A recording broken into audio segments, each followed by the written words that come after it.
প্রতিদিন যে তেল দিয়ে রান্না করছেন সেটা কি সত্যি আপনার পরিবারের জন্য উপকারী? সয়াবিন, সরিষা নাকি পাম অয়েল, এই তিনটা তেলই আমাদের রান্নাঘরে খুবই পরিচিত, কিন্তু শরীরে এদের প্রভাব একরকম নয়।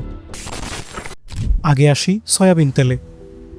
এটা বাজারে সবচেয়ে বেশি ব্যবহৃত তেলের মধ্যে একটা, যাতে অসম্পৃক্ত চর্বি থাকে, যা পরিমিত পরিমাণে উপকারী হতে পারে। কিন্তু সমস্যাটা শুরু হয় একই তেল বারবার গরম করলে, অর্থাৎ অতিরিক্ত তাপে তেলের গঠন ও গুণাবলী বদলে যেতে পারে।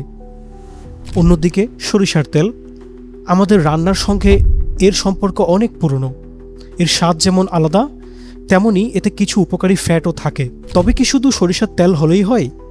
না, আসল বিষয় হলো তেলটা সুস্থ একটি পরিবেশে ও নিরাপদভাবে উৎপাদিত হয়েছে কিনা, সেটাই বেশি গুরুত্বপূর্ণ। এছাড়াও বাজারে আরও একটা তেল পাওয়া যায়, পাম অয়েল।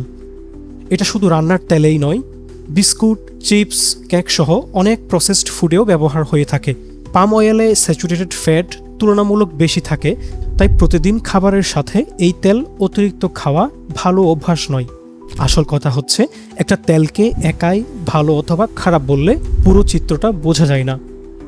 আপনি কতটা তেল ব্যবহার করছেন, কীভাবে রান্না করছেন, আর একই তেল বারবার গরম করছেন কিনা, এসব বিষয়ই বেশি গুরুত্বপূর্ণ।